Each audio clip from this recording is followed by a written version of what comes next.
In 1988, at the ripe old age of 29, I was assigned to go to St. Andrews in Bayonne, also known as God's country, from the people who live in Bayonne. And what a great town and what a great group of people. And I remember during that first year, I would often go to see my friends. I had a lot of friends that I knew as a child, and we would get together, and a lot of them were getting married and buying homes. Some were lawyers, bankers. They were doing all different things with their lives. And we would get together, and they would talk about their IRA or their 401k and who got promoted to junior partner or something. And, on and on and on. And then I would, get in my car and drive back home to St. Andrews in my 2 rooms. And, all of a sudden it's like, okay, I'm making $1.25 an hour. And I'm living in these 2 rooms. And suddenly I started having like this sinking feeling inside of me, like, oh my God, what did I do? And we were lucky because in the St. Andrew's Rectory, there were like rooms that were empty. So that we had established a prayer room. It had a tabernacle, and so we would go in there privately. It was a nice place to go and quiet and prayer. And I remember going in there, and I remember saying, "I'm really hurting here, man. I'm like, Lord, I don't know. I got like a pit in my stomach. Like, what did I do? All my friends, things that they're, creating and establishing and building, and here I am. And I was feeling down. And then all of a sudden, one day, I heard this communication, this conveyance. Drew, your job is to love. Your life is to love the people in St. Andrews. That's your job. That's your life. Your job as a priest is to love everybody. And also know, you're not alone. I am with you every second of your life. And suddenly there was like this warm glow inside of me. Everything was lifted. I felt this joy that it's hard to even describe. And I walked out of that prayer room fired up, fully alive in my heart to just love. And I thought, yeah, that's what it's all about. And you know what? I don't care whether we're a priest or you're a parishioner, you're married, whatever it is, when you really think about it, it all comes down to the same thing. Your job is to love. And a great way to fulfill that and be clear about that is to ask yourself a question when you wake up in the morning. What is the most loving thing to do? Everything you do, with every person that you meet, the gospel of Jesus Christ boils down to that one question. What is the most loving thing to do? We listen to St. Paul and we hear those words. Love is patient, love is kind, it isn't rude, it isn't boastful. Now, you read that, you said love doesn't seek its own way. Was that a typo? I thought it was love seeks its own way. Probably I screwed up. Oh, no. So I'm like, well, okay then. So to love doesn't seek its own way. Love always asks the question, what do you need? Can you imagine if every married couple looked at each other and said, hey, honey, what do you need? What is the most loving thing I could do for you today? Can you imagine if they both came from that place all the time? Their marriage would be paradise. What is the most loving thing to do? I think every one of us would agree that love is the most powerful force on earth. And why is that? Because God is love. God is the source of all of life, and we're an extension of that life, built in the image and likeness of love. And when we do that, we live with a power beyond our wildest imagination. We hear in the Gospel of Mark the parable of the sower sowing seeds, some falling on rocky soil, or there's thorn bushes, and then there's this rich, thick soil. Now, it's important to understand when the Gospel of Mark was written, it was written around the year 65, 66 AD. Now, they were going through some very, very difficult times. We're talking about 35 years or so after the crucifixion of Jesus and the slow development of this movement that eventually became Christianity. See, on July 19th in the year 64, Rome was set on fire, set ablaze. Rome was leveled, destroyed. Now, the Jewish people in Rome, they were given a section out in the far quarter, and they were kind of separated from the central city of Rome, which had about 2 million people. And what happened was the Jewish section, which also included the Messianic Jews, was not touched by the fires because they were just separated from the essence of the city of Rome.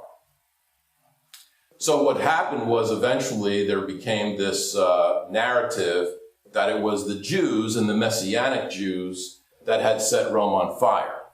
Now, tradition and history believe that it was really Nero himself who set the Rome on fire because he wanted to level it, because he wanted to rebuild it and have everything been in his name. Nero, the great builder, rebuilt all of Rome, so he set it on fire first, which probably is what happened, but nobody can really know for sure. But so what happened was they turned on the Jews, they turned on the Christians, and they were scapegoated and blamed for those fires. So what did they do? They would take the Christians and they would feed them to wild dogs. It was called the Circus Maximus. They also would set the Christians on fire to be human torches as the Romans had their banquets. They needed light, so let's just set the Christians on fire. And here these Christians were in this conflict, in this agony, trying to find and to grasp, Jesus, where are you? What are we doing here? We need you. And so they write this Gospel of Mark. And so oftentimes in the Gospel of Mark, you'll hear about stormy seas and, difficulties and trying to overcome them. And don't be afraid and have trust. And so you think of these people, they had to think back. Maybe in the year 65, it's possible that many of them actually heard Jesus talk. They went to his homilies, his sermons, his teachings on the boat. They were there. Maybe they were in their 20s or 30s, and now they were in their 60s and their 70s. But they saw Jesus, and they heard him, or they heard about him through oral tradition. And they had to recall what he was saying. They had to recall, love your enemies. Love your enemies. Which means have no enemies.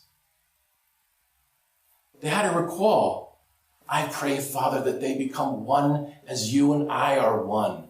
To be one with the living God and to remember that. And they had to recall the Beatitudes. Blessed are the pure of heart. They will see God. Blessed are the peacemakers. They will be called the children of God.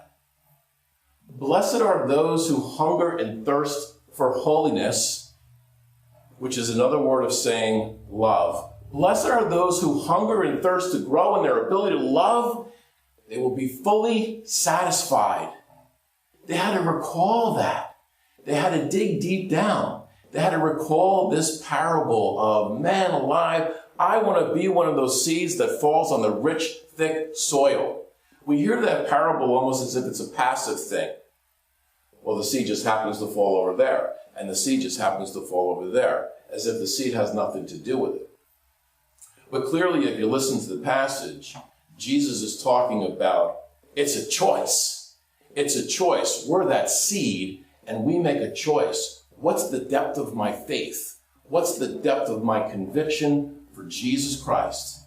And that when the going gets rough and things get difficult, I don't want to be, and it's possible, to just blow with the wind.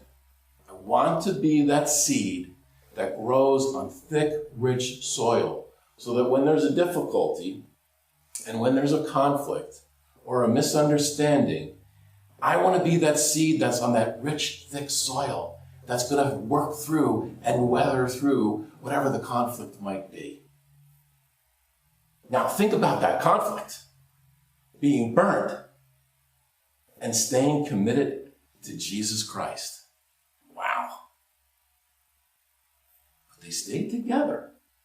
And certainly, as we know, Christianity grew from those early followers of Christ some 30 years after that crucifixion.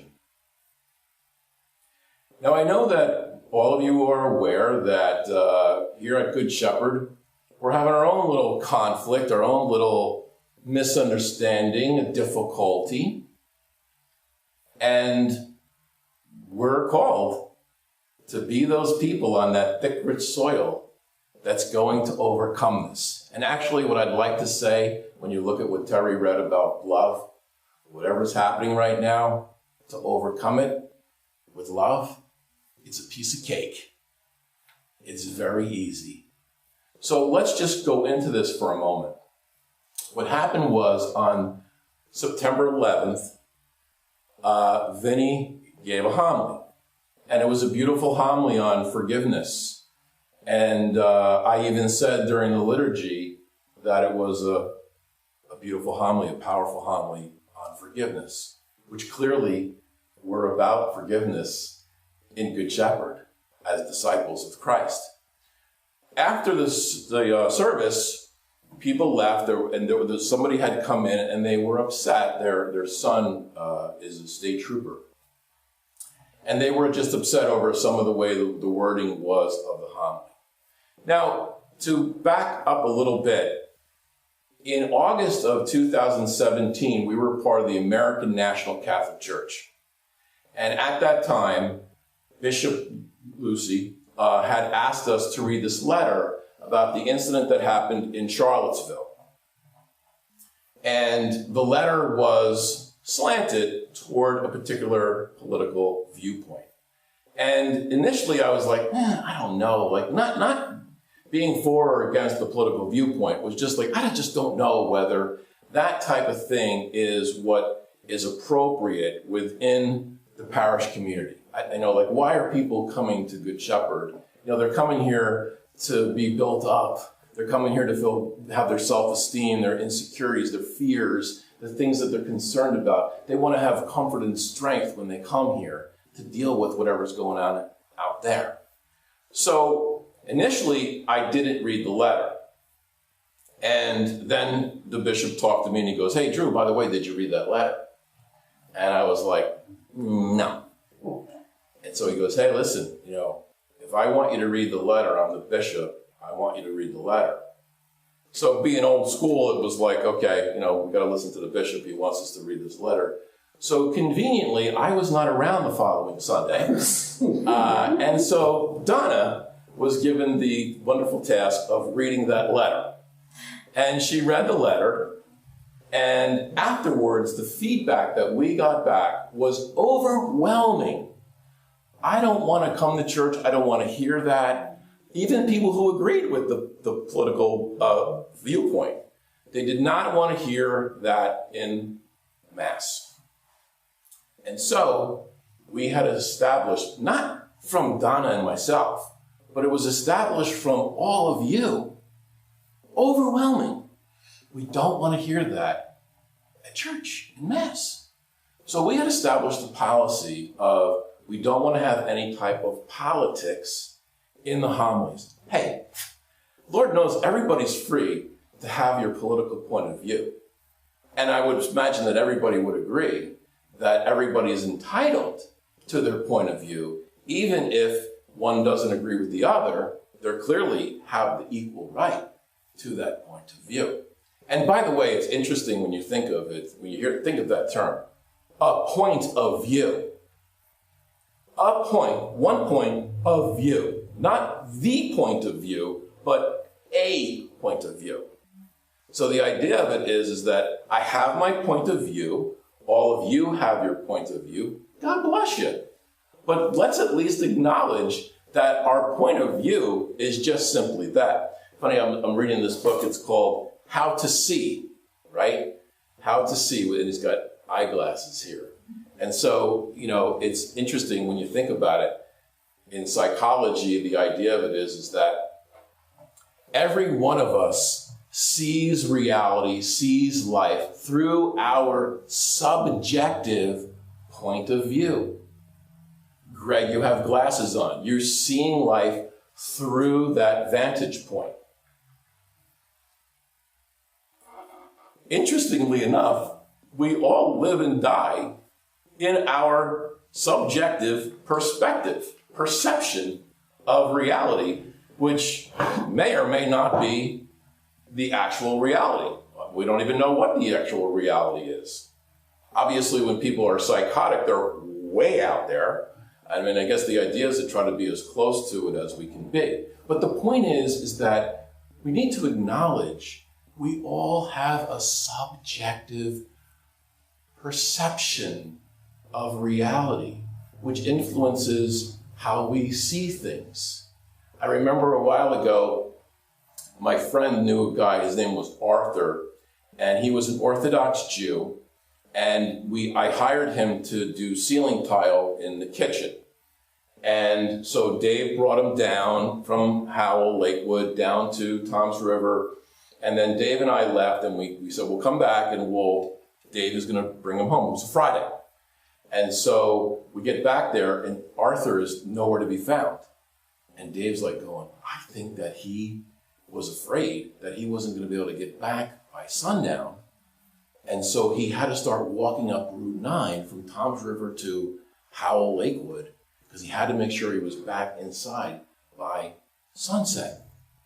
And sure enough, Dave gets in his car and drives up there, and there's Hardy walking up Route 9, and Dave picks him up, and he got home way ahead of time.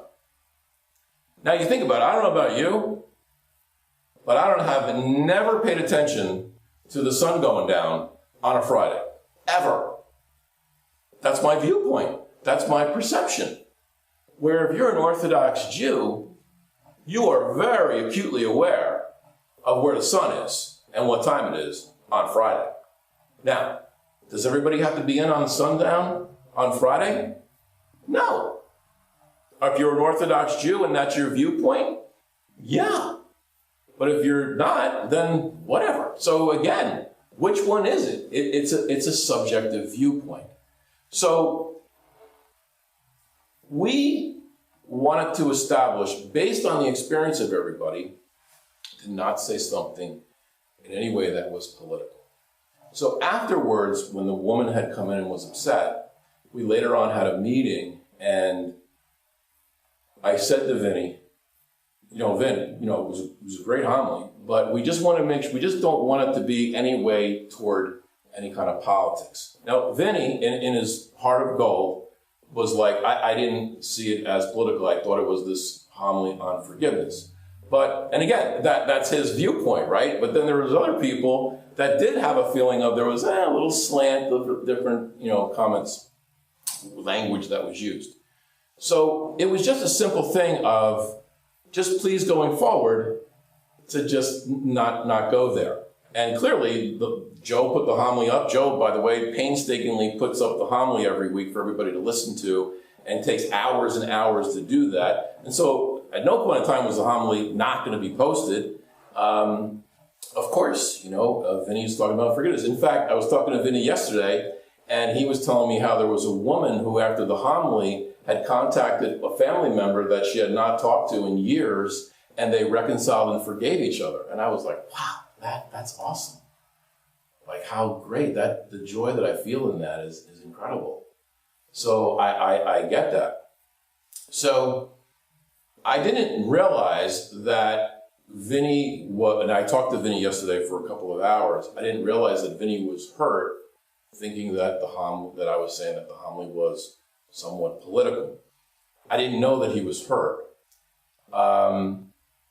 And so then I sent him an email stating, just going forward, just to reiterate, to just not make anything that might be political or might be perceived as that. And I'm not saying that the homily was like overtly political, but whatever. So I don't want to get into that. But I mean, the point of view is that everybody has a point of view. And so that was that. Then, and I didn't realize, so Vinny and I were going to get together and talk. And then when he got the email that I wrote to him about, not saying anything political, that's our policy of the Good Shepherd. I didn't know, again, that he was hurt. I came to find out that Vinny had sent a letter out to everybody in the parish and saying that he was resigning. I didn't even know. In fact, I'm not even on the email list, I guess, because I didn't even get the email. So one of the things, the narrative that developed, as we're all human beings and we all know that telephone game thing, it went from we were just saying this is the policy. I'm not against what anybody wants to believe politically. So in other words, it wasn't like, so it came down to Vinny resigned because we didn't like what he was saying from a political point of view. We didn't like what he was saying. We disagreed with it, so therefore we got rid of him, or we had him resign, which could not be further from the truth. Now, Vinny didn't say that, but that's how it got the grapevine in the parish. And when I talked to different people who were ready to leave Good Shepherd, thinking that we were getting rid of Vinny, and it's like, no, it was just not what he was particularly saying, but that he was saying it in the first place. And it was just like, any more than if Donna gets up or Terry gets up and says something, we would say to not go there going forward. So a lot of people got clarification, which is what I'm trying to do today, so that everybody understands that that's what happened. And when people came to understand that, everybody had turned around and go, oh, I love Good Shepherd. It would break my heart to leave Good Shepherd. So now there seemed to be okay about it. So to understand that. Now again, I think the other issue is, well, my viewpoint was it wasn't political. Okay, that's your viewpoint, right? And other people had a viewpoint that it was a little. Now, I don't know, was it or was it not? The point is that we have to ask ourselves a question. What is the most loving thing to do? And I want you to know that every time I get up here and talk, I want to ask myself a question. I just want you to be empowered and strengthened and feel loved by the living God. And that is all I care about. When it comes to a belief about whatever it might be, I don't really think that that's, to me, my viewpoint, that it's relevant. Because I listen to the gospel, I listen to Jesus Christ, and I hear this Jesus says, blessed are the poor in spirit. They will inherit the earth. What does it mean to be poor in spirit? It means I'm not going to be identified with the things that I have, or how I look, or the money I have in the bank. I'm not going to get my identification from that. And I'm not going to be identified with my belief, with my particular political viewpoint. That's not who we are. I am who I am, a spirit of love and a consciousness of love. And then out of that, I have various beliefs that I might hold. But it's not who you are. Do you think there's ever going to be somebody here that's going to have on their headstone, here lies so-and-so, a Democrat. Here lies so-and-so, a Republican. No. It's going to be, here lies so-and-so, a loving wife, a loving husband, a beautiful mother and father. That's what people want to be remembered for, is the love that they exuded out. Why? Because that's who you are. Last night I was going through my boxes looking for shoes and things like that. And I found this card that Rachel wrote me from quite some time ago, just based on her handwriting and her little picture of me. And it says, I love you, just the way you are. And she writes, you always say this and say this to me all the time.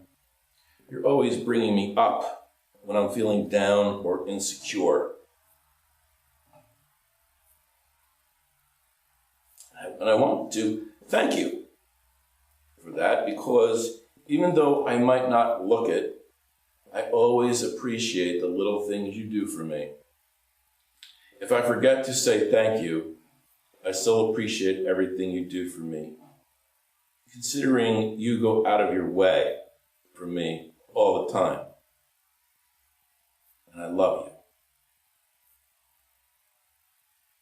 And I hope you have a great Father's Day. And I read that last night. I was laying in bed. I hadn't seen it in the longest time. And I was like, wow. I'm in the kingdom of heaven right now. How good that feels. To know that my daughter knows I love her. To know that she knows that I was always there for her. And to know that she loves me. I'm just laying there. I'm in the kingdom of heaven right now. I never want to leave there.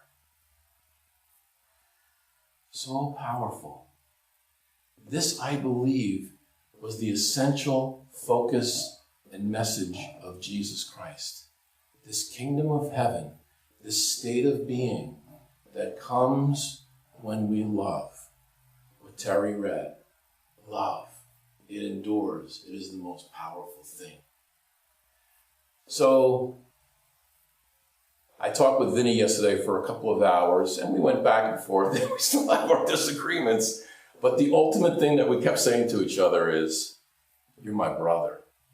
I love you. The joy that I felt that Vinny got so much response, so many letters, phone calls. Vinny, we love you. You mean so much to me. All of your nuggets in your homilies. You mean so much to us. Don't resign. So I said to Vinny, I go, Vin, come on.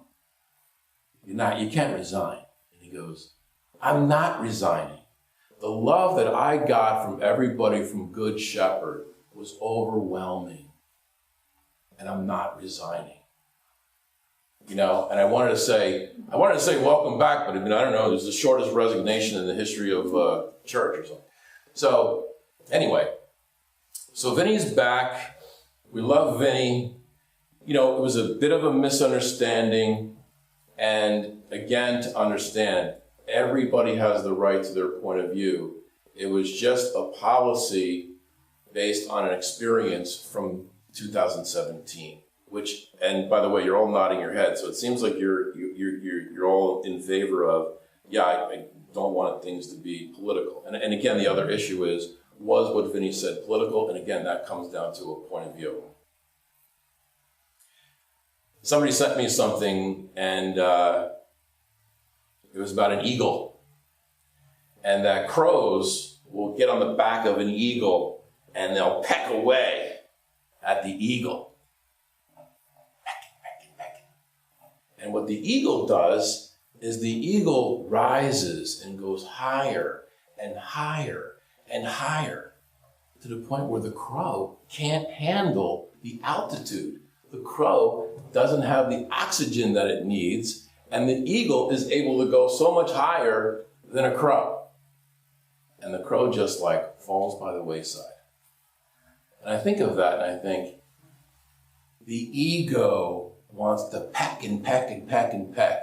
The ego wants to say, I'm right and you're wrong.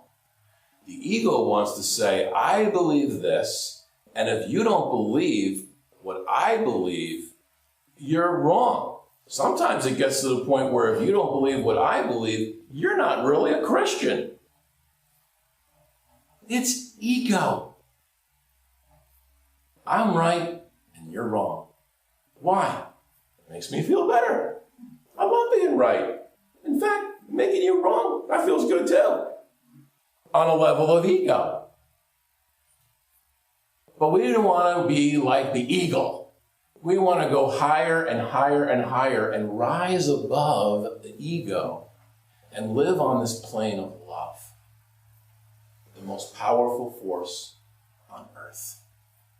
And in order to do that, we have to make a decision. Am I going to be the seed that is on that soil that's shallow and gets blown away or scorched by the sun? Or am I going to be a seed that wants to grow and develop in my ability to love in the rich soil and basking in the love of Jesus Christ, which is the essence of who we are? And I know looking at all of you right now, and I know all of you that are home right now, you are right now saying back to me, yeah, man, I want to be that seed that grows in that rich